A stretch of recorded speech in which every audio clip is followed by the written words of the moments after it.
This YouTube channel is always going to be completely transparent, and with that transparency, let's talk about yesterday. Yesterday ended my win streak, took an L. What happened? I overtraded. I didn't follow my rules. I didn't trade in the morning. However, I just kind of forced some stuff toward the end of the day after I saw that big move up. And yeah, not proud of that at all, but was able to get back, focus on the basics, and get back to my systems that make me money. And I was able to lock in $6,300 today. As always, we start at the 1 hour chart. I always like to draw my levels from the hourly and the daily chart. We had some support down here at the 17,400 level, and we had some resistance up at that 18,600-ish level. As you can see, we've touched that level multiple times. We have not been able to break it, and the sellers have not been able to hold us below that 17,400 level. Truthfully, if you didn't take a trade today, that's actually best case scenario. Anytime we're chopping within this tight of a range, there's not really any clear momentum. It's always best to kind of stay away from it, stay out of there, because you can get chopped up easily. And unfortunately, a lot of traders probably lost their accounts today. As you can see a little bit more clearly as we dive into this 5-minute chart, we're just kind of bouncing back and forth here. So this is the price action today. We pretty much held under VWAP for the first like 30-45 minutes of the market open, and then we got an initial pop. Seeing all the consolidation today and just like the whipsaw back and forth, I decided to try to find one high probability setup and trade with one mini NASDAQ contract instead of micros. I just did not expect a clear move today, and thankfully with good risk reward, it worked out in my favor. I got in as we broke above VWAP and just trailed it up, and ended up being right around 30 points on that one contract. On the bigger time frame, you kind of saw we couldn't break above this level, and as we zoom in a little bit, you kind of see where exactly that level does play out, right around that like 18,660 area. I indicate that with the blue line just because if we do break that, I think we have room to really move up. As you can see, every time we get above that level or hold that level, we kind of get some move in that upward direction, which we could potentially see toward the end of day today, maybe after 2 p.m.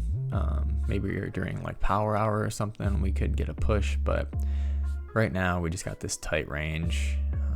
Not really a whole lot going on. We could definitely still reject and head lower. I personally wouldn't recommend looking for any downside unless we got below that 18,400 level.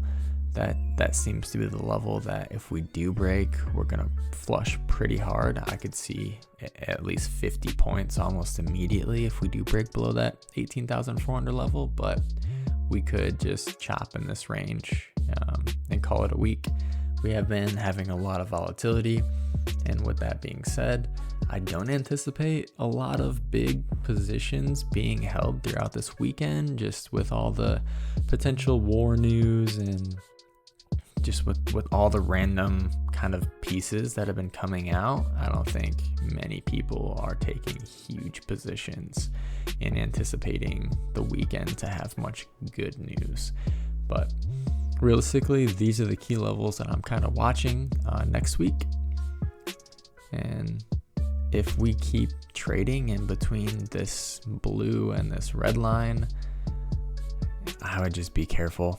Use small position size. It's very, very easy to get chopped up. You can have one candle where you lose immediately, hundreds of dollars, and it could still technically go in the direction that you thought it was going to go.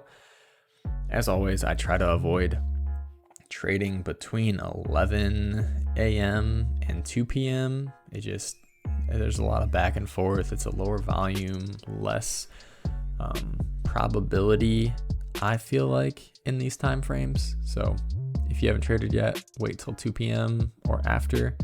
Maybe we get some kind of move, but unless we get around the highs or the lows of this range, I'm definitely not interested at all. Like I said, already locked in $6,300, so I'm going to call it a week. Enjoy the weekend.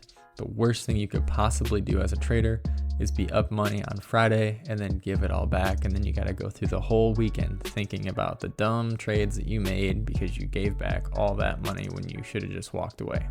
Don't be that person. Walk away, lock in your profits. If you haven't traded today, I would not recommend taking another trade, and just wait for next week. There's going to be so much opportunity coming up.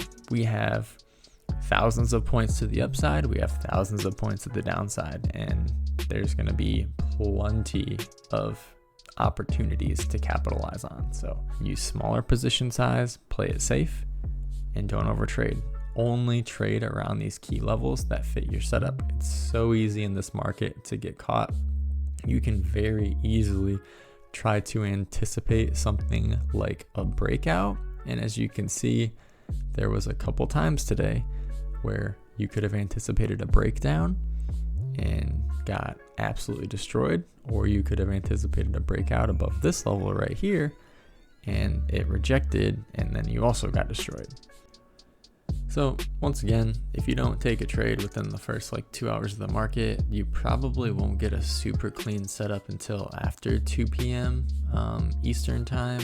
The last 2 hours of the market being open, or the last hour known as power hour, usually can get some kind of momentum moves, but I would try to avoid drawing lines like this on the chart. I'm sure a lot of people have, tried to make sense of the price action today and say, this is the upper range, this is the lower range. It's possible we could get a breakout, but it just doesn't seem like the volume's there today. A lot of people are probably playing it safe. Who knows what kind of news can come out this weekend, whether it's war related or recession or Fed interest rates, whatever it is. There's so much going on. I would just play it safe. And I'll repeat this time and time again. Good trading is boring. It requires discipline to not take trades, to not, force or, have the fear of missing out on a trade and then end up, taking a big loss that wasn't even in your plan to begin with. Just focus on creating systems every day. Look at levels in the pre-market, determine where the support is, where the resistance is, and only take trades around those key levels. Let me know how you guys did this week in the comments below. Make sure you like and subscribe and stay tuned, because there's going to be a full day trading series released on this channel, and I'm going to try to upload 2 to 3 videos a week for the foreseeable future.